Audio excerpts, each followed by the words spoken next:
How are the young Lakers keeping it together? Is Kyrie a different player in Boston? How can Andrew Wiggins improve? The only question left is, say it with me, you in?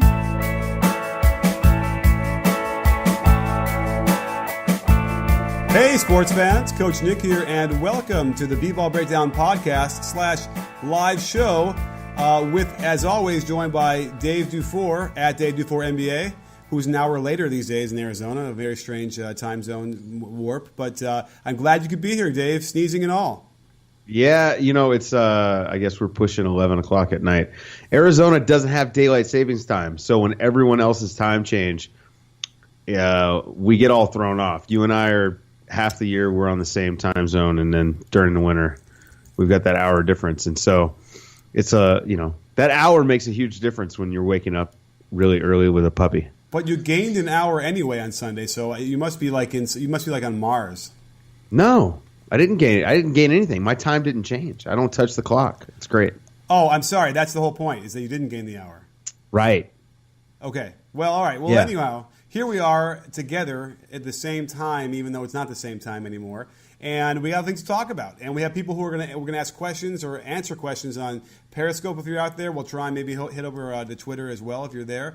But join us. Let's get into it. Let's talk a little bit about some NBA tonight. We had an ESPN game early, a Celtics-Lakers rivalry game, although it's not much of a rivalry. What did you think? What did you take away from that game right off the bat? I thought the Celtics looked good. 10-game winning streak. They've continued to look better in each game, I think.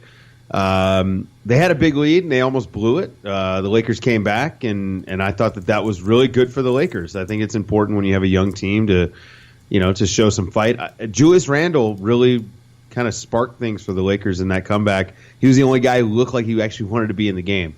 But with that being said, the Celtics are a really good team, and the Lakers are not.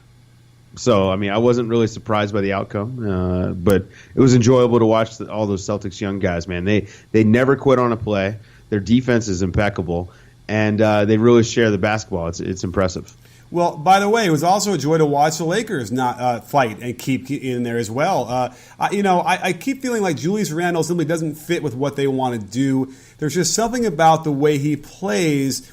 Although he did give it up early and did make a couple of passes, which was important, because for me, when I watch him, a lot of times I feel like he's just intent on just scoring the ball, going to his left every time, and not quite doing a lot of other things.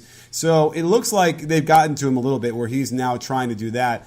KCP, man, I'm not a fan anymore. I was a big fan. I thought he was going to do well. I just don't. Something about the way he plays is rubbing me wrong. Is it because he's a shooter that can't shoot? What's weird? I didn't text that to you, did I? No. Because I texted it to somebody else then earlier. I'm like, yeah, he's not a shooter, but he thinks he is, and it's frustrating, man. And especially because off his hand, it's just not a good shooter's look. I don't know. You know what I mean? Can you explain more about what that is? It's weird. I don't know why he's not a good shooter. The mechanics don't look funky or anything. He just cannot shoot. He had a wide open corner three. And he shot an air ball. It's one of the worst misses I've ever seen in the NBA. It was horrific. Just completely wide open practice sort of corner three and just got nothing. And it was just, you could see the entire Laker team just get deflated by him missing everything. It's one thing to miss. That was a horrible miss. It's not great. $17 million. Doesn't buy as much as it used to, I guess. Right, and here's the thing about the Lakers, because there were a lot of moments where Baines was just manhandling them. They kept getting these. They're playing small ball against bigger guys, and they were just taking them down low, sealing them, and holding them down low. There's nothing like Ingram would get stuck behind Baines and just forget about it. Nothing you can do. Clarkson got stuck down low against Morris on switches. So that's a real problem if they're going to try and do that kind of small ball switchy stuff, because at least against the Celtics, a veteran team, they went and just hammered them down there. And if they could have avoided that, then the game gets even closer, and who knows what happens by the end. Yeah, it was, I don't know. Again, wasn't the worst that we've seen the Lakers play this year. I still am going to continue to question Walton's rotation stuff. Bogut and Corey Brewer were the first two guys off the bench. Yes. I mean, enough said, right? Like that's just it's problematic. I don't think, and I don't want to sit here and talk about Lonzo because, frankly, I've talked about Lonzo enough tonight. Not here on Twitter. Okay. Yeah, I'm burnt out on talking about Lonzo. Lonzo's been terrible. That's it. He will be fine. Most rookies are terrible in their first 11 games, right? It's okay. Okay. But right now he's not good. Well, okay.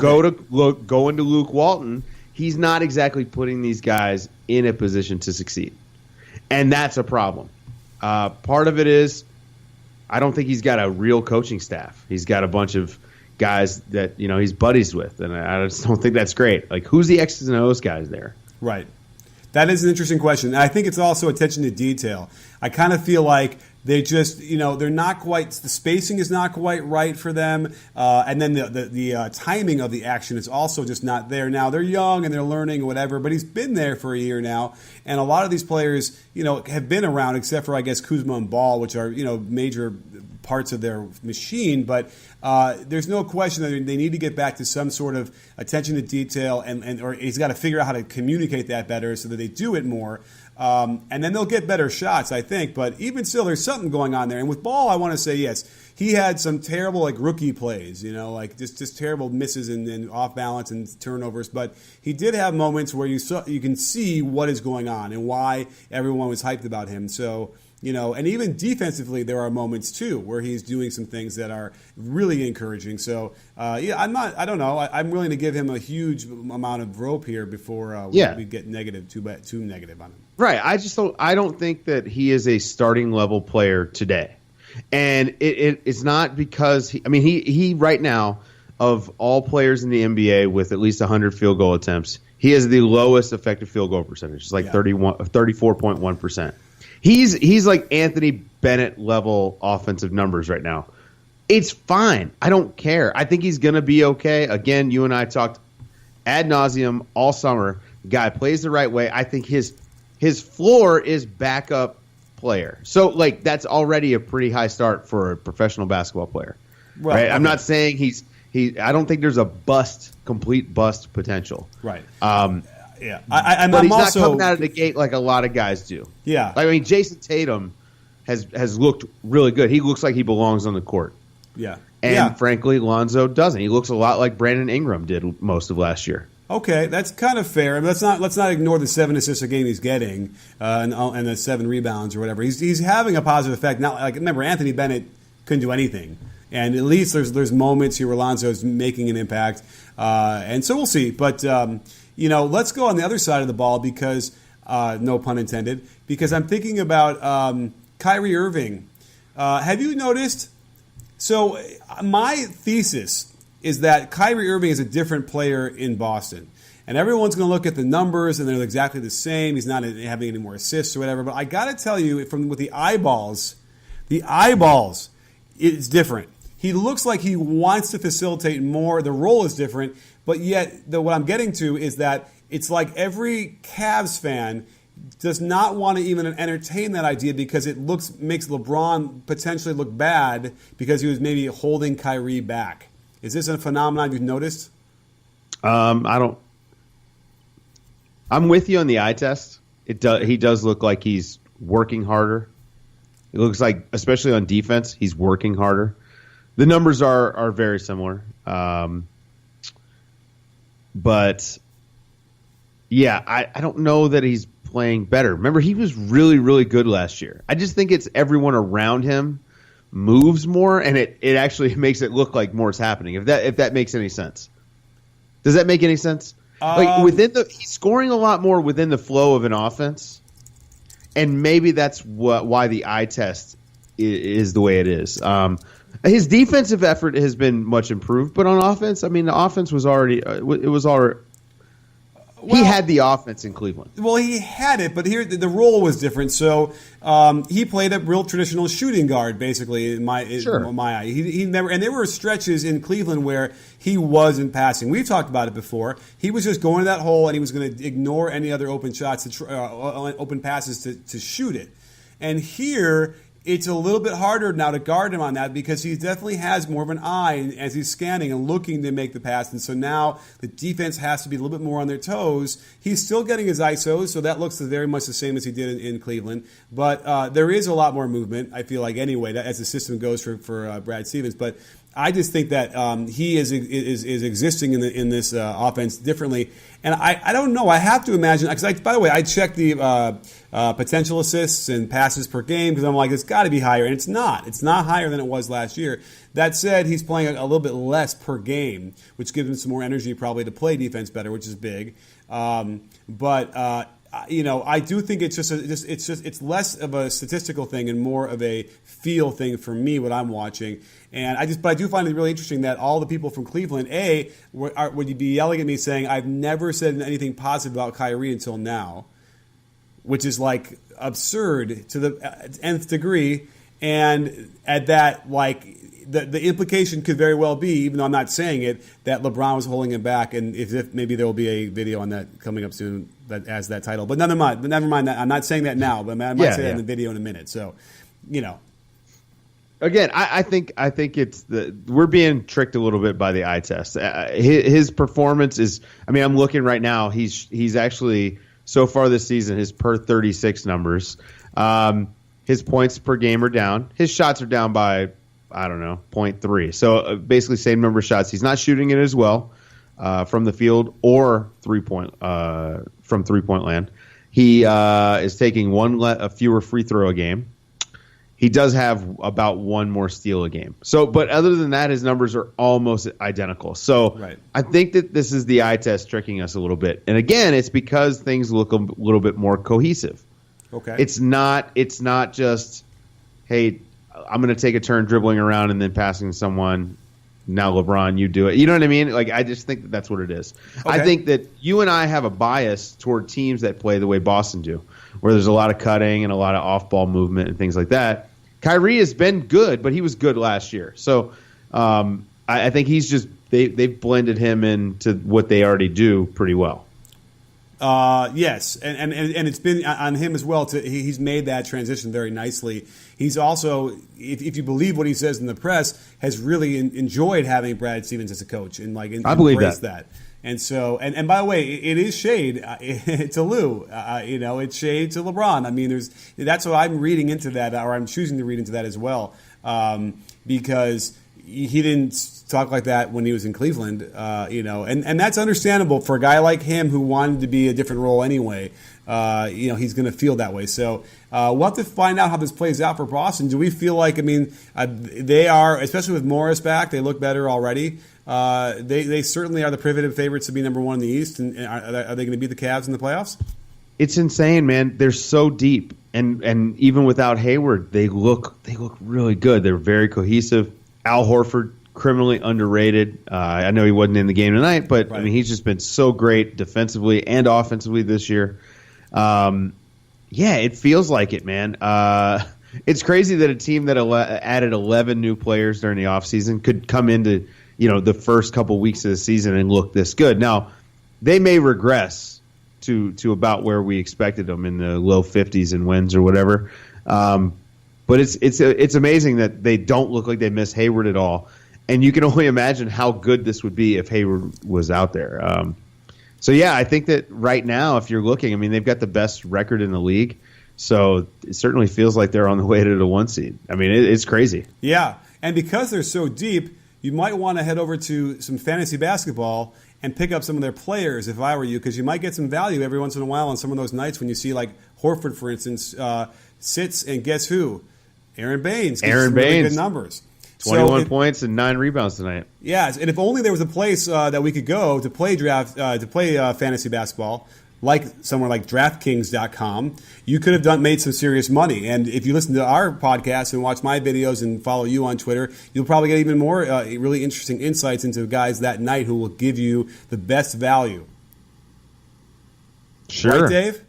Sure. Yes. So we're constantly talking about sleepers. Yes. Although I've been so wrong about Rodney Hood, and I feel terrible. Me too. I don't know. At some point, it's weird, right? Yeah. We really all the signs were there. All the signs were there, but I got to own up to it. He's not look good. I also didn't expect Donovan Mitchell to start, so yeah, but he's looked great, and I hope you're getting him on your fantasy teams. Well, from what I saw the other night, he looked really good. When he was 3 of 21. Whatever game I was watching with him the other night, he had a couple of plays that were just like whoa, both ends of the court. And but just to finish my thought here on this whole thing, so we can get that done is so DraftKings. If you go to DraftKings.com. There's a lot of ways to play. They have beginner and casual contests where you'll play against people of similar skill level. All you got to do is pick 8 players and stay under the $50,000 salary cap. And then you get the points, for assists and blocks and rebounds and all sorts of stuff like that. And, you can get a new team every day without any commitment, which is, I think, the greatest part about this because I always couldn't stand the legacy fantasy, which was going all season long or years into the future. I could never handle it. So if you go to DraftKings.com now and use my code CoachNick, you get a free game with your first deposit. And you can get into a game with you get to win your share of $10,000 in total prizes. That could be tomorrow night. So don't forget, if you go to DraftKings.com, use my code CoachNick to play for free with your first deposit. Only at DraftKings, the game inside the game. So you have to do a $5 minimum deposit, and then you're in like Flynn with a free game from me with Coach Nick and that code. So head over there, make it happen, Captain. And Dave, I expect to see you in one of our games we'll be doing soon. Like we'll do a private draft, and we'll all see who can pick the best team. Sure. So I will win. I will only pick players from the Celtics bench. Yes. Because they're cheap and they're all good. You might not win that one, but we'll see. Okay. But moving on, let's get some questions. Do we have anybody from Periscope yet who has some good questions? In fact, we do, and I saw some. Do you have anyone right now? I got someone that asked if we thought Kyrie was an MVP candidate. His numbers aren't quite there, but from a narrative standpoint, absolutely. Yes, if they're number one and they, obviously you can't vote for it after when the playoffs start because that would have been a real interesting thing if like he leads them past the Cavs to the finals or whatever. But I think that his numbers are going to be, what? I'm sorry, you listed him before and I'm now blanking on him. They were how many points is he scoring? He was like 23, 6, 2.3 steals, something like that. Yeah, it's tough. I think he'd have to get to like 26 and.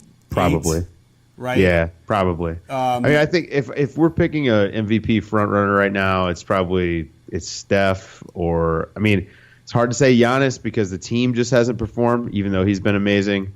Porzingis, maybe. I don't know. It's tough. Yeah, it's Steph and then maybe LeBron. Yeah, right. LeBron's doing really well. You got to throw him in there as well. So the narratives are going to have to take hold at some point. Probably about 30 games in the season or so. We'll start to get a handle on that.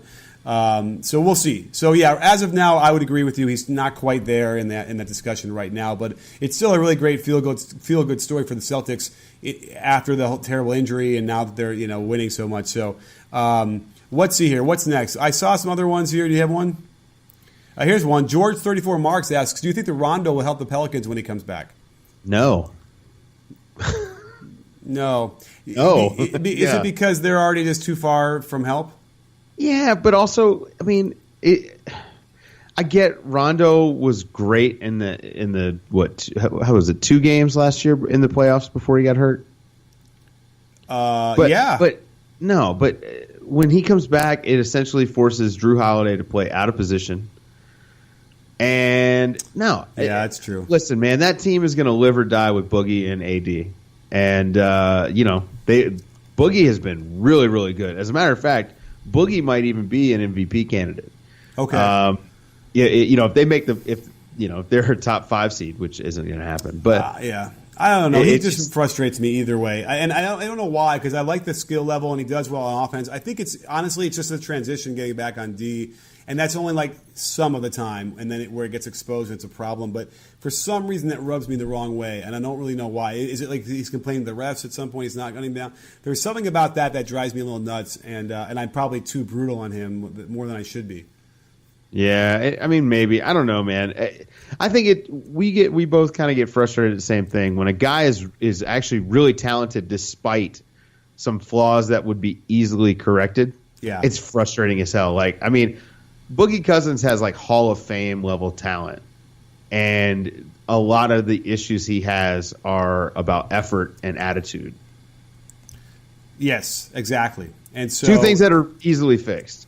Well, obviously not that easy. You know, if Calipari couldn't do it, oh.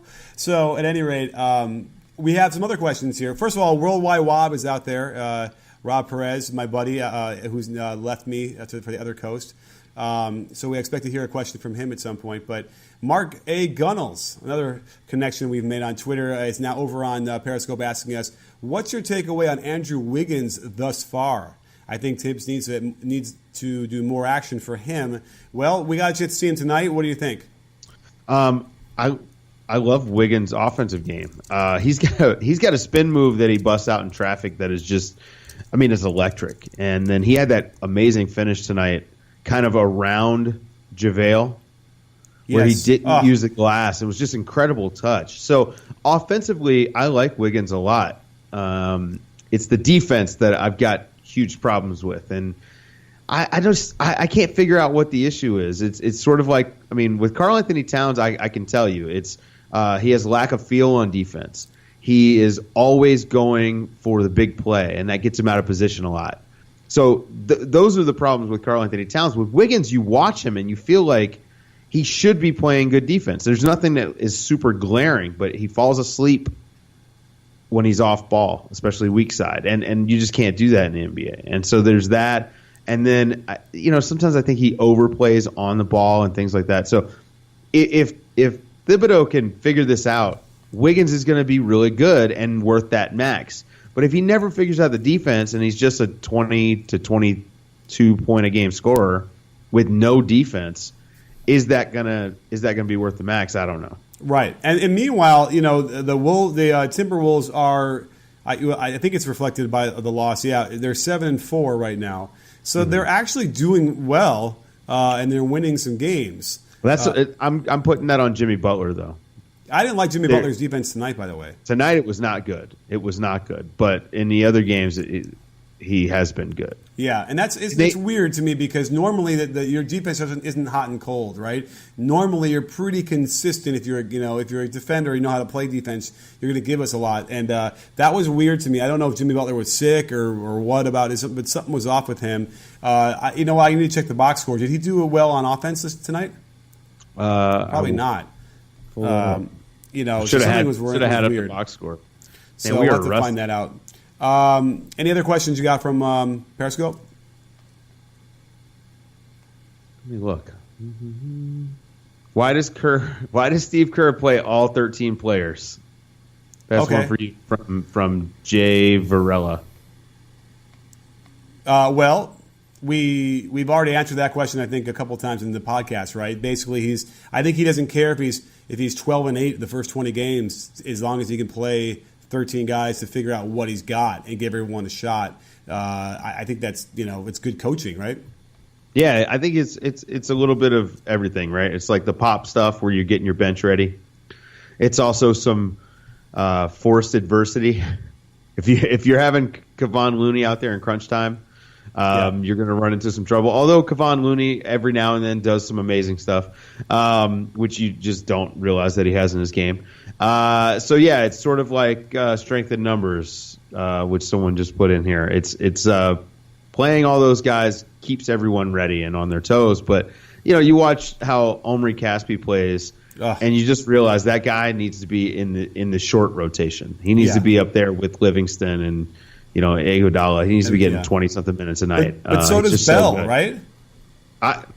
I think Jordan Bell is. I mean, David West is the best center they have on the roster, and I think Jordan Bell is right behind him, breathing down his neck. David West is obviously a professional and has been doing it for a long time and is really smart, whereas Bell is just a freak athlete who is getting a lot of what he makes happen is heart and hustle, which I hate because you can't quantify that, but at the same time you can see it. Mm-hmm. And so I think that he needs to be getting more minutes instead of having these, DNP CDs, or I guess he was inactive even. Right. So I'm looking at Jimmy Butler because we talked about him. He had 11 points tonight, 5 of 12 shooting for -16. Teague was minus 20. Wiggins was minus 16 as well. So there you go. Something was off. And you know what? That something could very well be having to go against Klay Thompson and Andre Iguodala and the rest of the team. I mean, that'll do it to you. And while you're busy chasing Klay on the other side, too. So, I think it's because he was guarded so much by Steph Curry tonight. By the way, okay, let's talk about that because that came up. It was interesting. Designress, or however you say that, it was asking, do you think everyone noticed Steph plays great defense now? There's clearly a narrative trying to be driven by ESPN tonight. Did you get that? I picked up on that.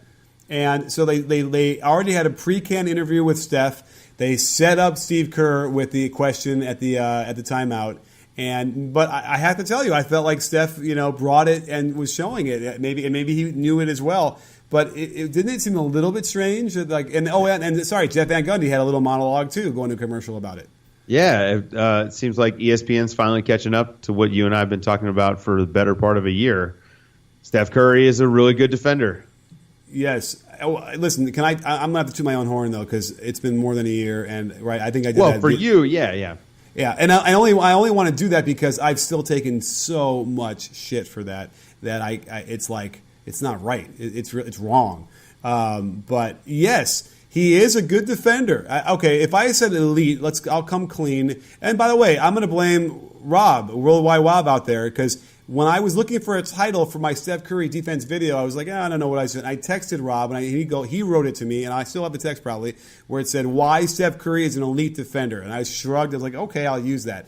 So I blame him for all that shit I took. Although I think what he was doing was right, was we wanted to move the needle, so we kind of had to go really extreme to get more people to move it somewhat in our direction. And sure. So I thought, but either way, I thought it was interesting. I thought Steph really was able to keep guys in front, and he was able to be active on the weak side like he always is anyway. And maybe that's finally going to shift. And it took an ESPN broadcast to do it. Yeah, well, I mean, he's stout. He is stout, right? Not like James Harden, though. Not like James Harden. Stout in a different. I mean, he's just really strong. Yeah. Uses his chest a lot. Really gets his chest up into guys. He's chesty. Yeah, he is. He just does a really good job of using his strengths and also playing strong team defense. He plays the passing lanes when he has help. He's a really high IQ defender who happens to have a bunch of really good defenders on his team. So he doesn't get enough credit.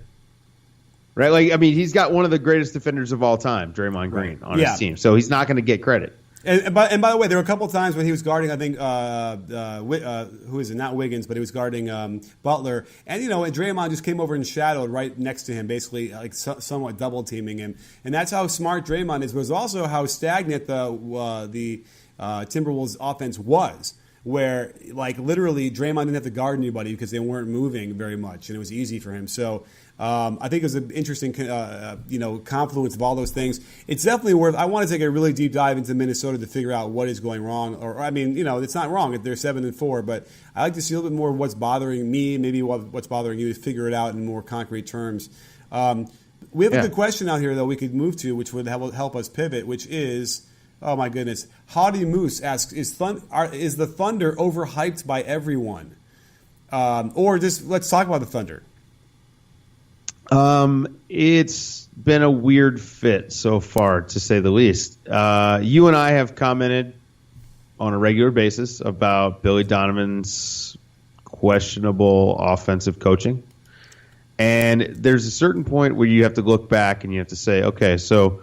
Billy Donovan has never done anything on offense that I've been impressed with. Let's just start there. It's in college or whatever. In college, he was a good recruiter. He got good players. And college is just a different game.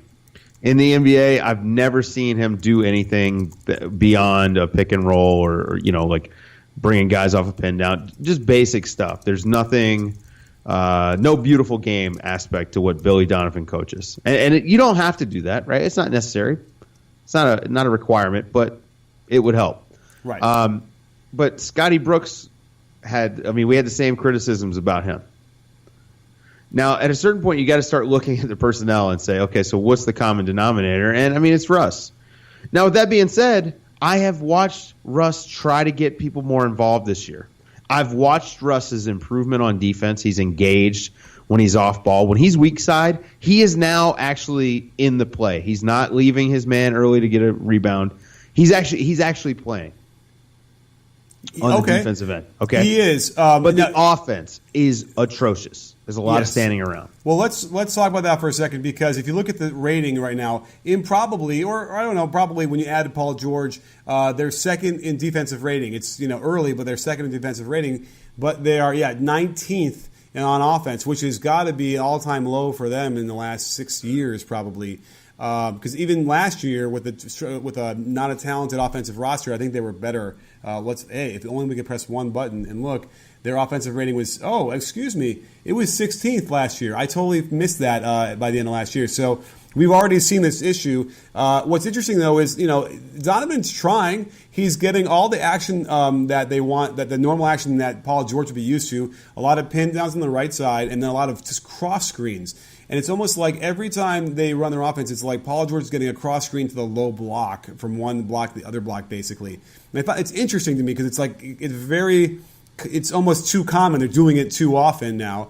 And then Melo just seems to be kind of, just existing, and sort of being whatever he can do. And then it's clearly Russ is taking a hit on his scoring. He's made an effort not to score as much to get them going. So, is this the thing they can get out of by just, playing together and getting more experience together? I mean, it's possible, but right now it really looks like they're just doing open gym. Yeah. All three of their big three are averaging 17 shots a game. They're all shooting like between 41 and 43%. It's pretty incredible. They just haven't been good. Wow, this is crazy. All right, so I'm just looking at the stats. They are all averaging 20.1 points per game.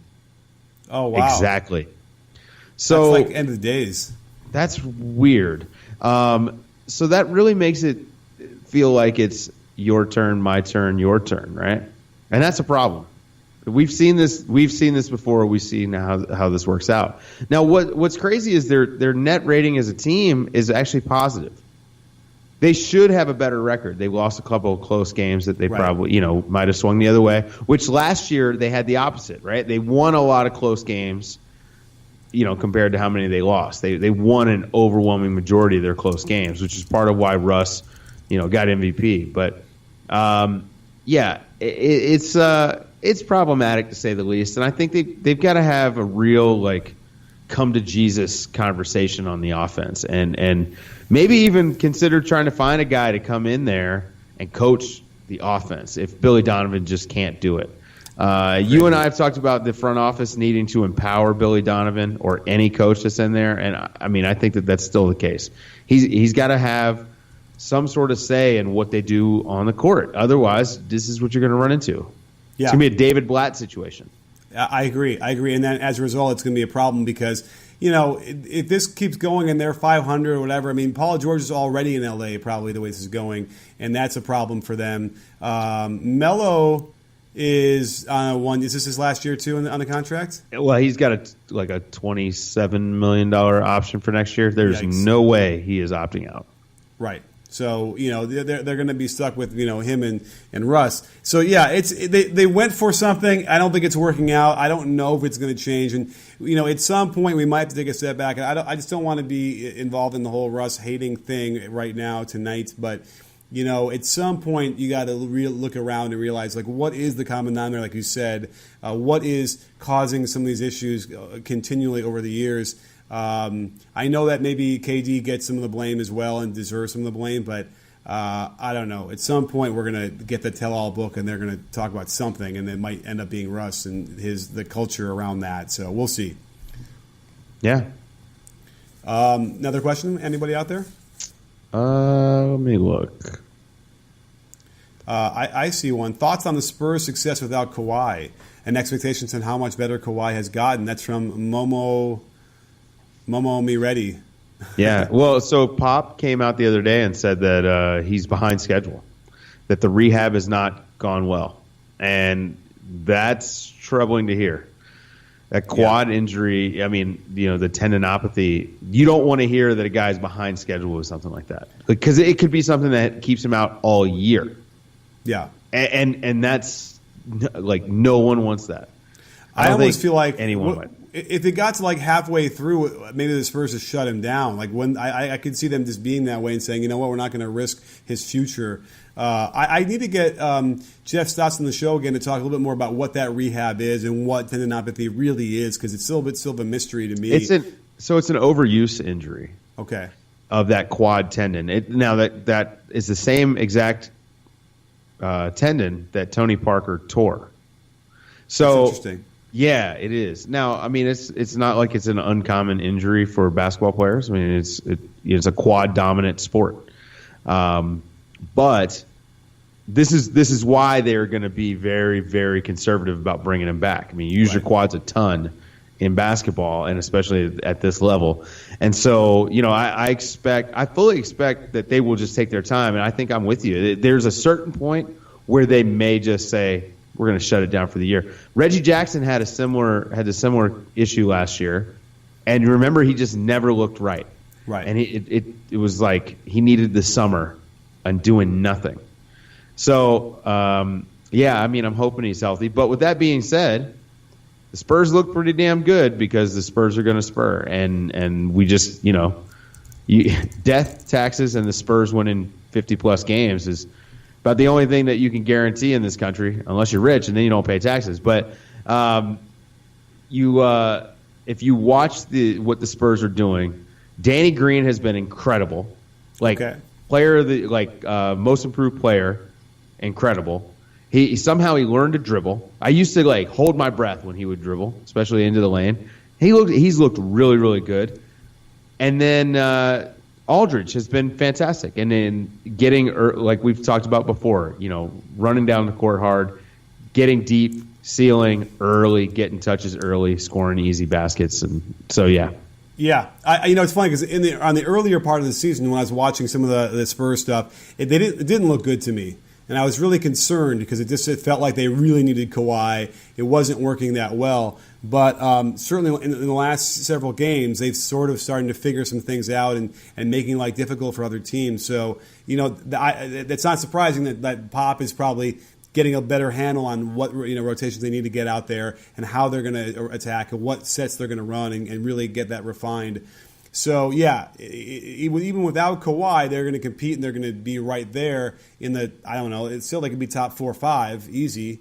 But, again, without Kawhi, they ain't getting out of the second round of the playoffs.